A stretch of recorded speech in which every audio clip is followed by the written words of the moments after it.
avouez-le quand même, quand vous avez lu ce chapitre, vous aviez vraiment l'air de lire un chapitre Naruto. Les deux se battent comme ça, comme des ninjas, des shurikens, des clones, des coups de poing, des coups de pied, des sauts, des techniques ninjutsu, voilà.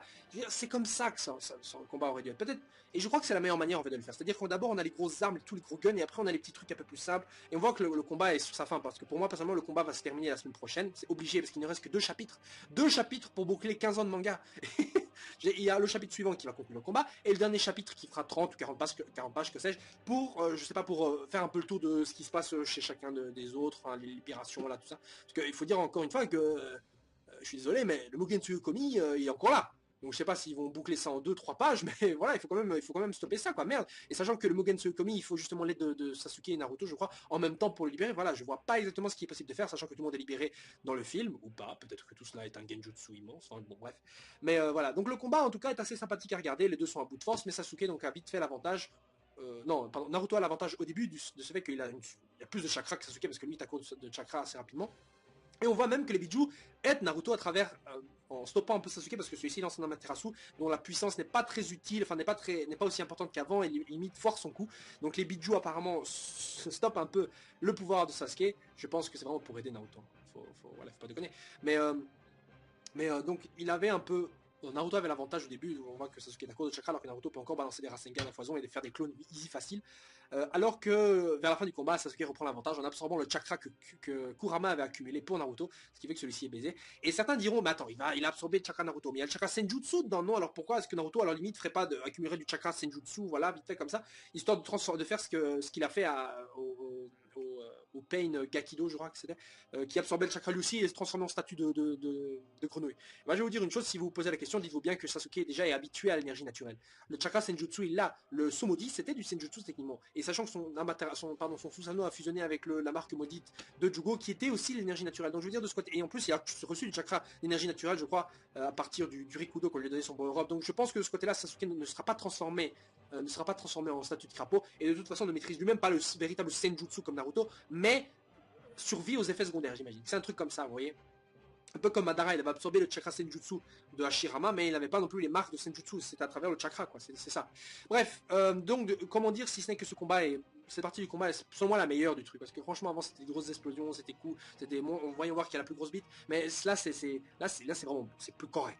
Bref, sur la fin du combat, on voit aussi que Sakura donc se réveille sur un flashback qu'on a vu une, deux, trois, un milliard de fois, je sais pas, mais en tout cas qu'il se réveille, et Kakashi à côté évidemment peut rien faire, évidemment les deux sont impuissants, sont totalement impuissants, on voit que tout est détruit, la tête des deux statues d'Hashirama et Madara ont disparu, et sont certainement remplacées par celles de Sasuke ou Naruto, qui sait. Mais dans tous les cas, voilà, Sakura se réveille, et Sakura qui se réveille, ça me rappelle beaucoup la fin de, comme je l'ai dit, une fois, deux fois, trois fois même, la fin de l'OAV où Sasuke et Naruto se battaient, où Sakura arrive, Naruto qui est à terre, Sasuke qui se réveille autre part. Tout ça, ça me rappelle vraiment cette OAV là, et peut-être que c'est plus ou moins ça qui va se passer, Naruto sera inconscient, Naruto sera propulsé à un autre coin de la terre, là, limite, et le combat se termine comme ça. Mais ce que moi je pense, c'est qu'il est possible que sur le dernier Chidori de Sasuke, il est possible que Sakura s'interpose.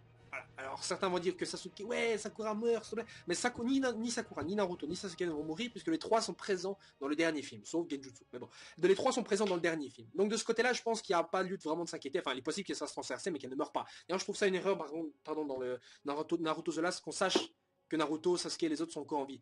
Je trouve ça, c'est dommage de savoir déjà cela, parce que ça enlève tout le fun de maintenant. On peut se dire, bah oui, bah alors Sasuke peut encore vivre, enfin, je veux dire, on peut se dire, ouais, Sasuke peut encore mourir ou quoi, je veux dire, ça donne un peu plus de suspense, mais là, on le sait pertinemment que les deux seront pas morts.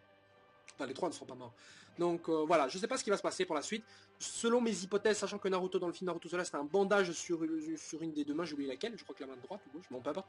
Mais une des deux mains, et selon moi, ce qui est possible maintenant, c'est que Naruto va arrêter le Chidori à main nue, sans chakra, ni rien du tout. Il va arrêter son Chidori à main nue, blessant donc sa main mortellement, et va faire peut-être un remake de ce qu'il a fait contre Kabuto, son premier Rasengan. Vous vous souvenez quand Kabuto, contre Naruto contre Kabuto la première fois, Kabuto voulu lui transpercer avec un kunai, et Naruto a arrêté donc le kunai qui a traversé sa main, et de cela porter un Rasengan de l'autre. Vous voyez, il est possible que ce soit la même chose ici qui se passe. Pour le moment, il arrête le Chidori, qui transperce sa main, que sais-je, et donc après l'autre il lance son attaque, son premier Rasengan, la manière dont il a fait son premier Rasengan terminera le combat, donc il utilisera peut-être la dernière fois son Rasengan, qui sait. Voilà, je ne sais pas, parce qu'il est possible qu'il blesse totalement sa main, l'empêchant d'alors accumuler du chakra dans les méridiens donc de sa main. Voilà, un peu le danger que disait Tsunade lorsqu'il utilisait le Rasen Shuriken sans le mode Senjutsu. Donc voilà, vous savez tout maintenant. Je pense que c'est plus ou moins ça qui va se produire. Naruto va arrêter le Chidori et porter un autre coup, mettant les deux à terre, je sais pas, blessant les deux mortellement évidemment. D'ailleurs c'est assez drôle de voir que sur les coups de poing, les faibles petits coups de poing, parce qu'à un moment vous voyez Naruto donner un coup de poing sur le front de Sasuke, et Sasuke donne un coup de poing dans le ventre de Naruto. C'est exactement ça qui s'est produit dans la Force génération, dans le dernier coup qui se sont portés, dans le dernier Rasengan Ishidori de la première génération. On voit que Naruto avait porté le Rasengan sur le front de Sasuke, tandis que lui-même avait fait ça sur le ventre, lui donnant la victoire. Ici on voit bien que les deux sont exténués et qu'aucun des deux ne tombera. Et donc ici je pense qu'on aura encore une fois le Sasuke qui arrête pas d'ailleurs de répéter effectivement dans le chapitre, tombe, abandonne, perd, machin. Naruto va encore une fois est obligé de dire je n'abandonnerai jamais. Et peut-être sur le moment où, dans la même manière comme je vous dis avec Kabuto, il va arrêter le Shidori et va redire la même chose. Sache Sasuke que je n'abandonne jamais. Et là bam, Rasengan dans la gueule, fin du combat. Voilà, je pense que c'est peut-être ça qui va se passer, je ne sais pas, à vous de voir. Dites-moi dans les commentaires ce que vous en pensez sur la fin de ce chapitre-ci. Et surtout, de me dire comment vous voyez plus ou moins la fin du manga et surtout comment les choses vont se passer des autres côtés. Shikamaru, Sakura, Hinata, voilà. Bref, allez, sur ce, à la semaine prochaine les gens.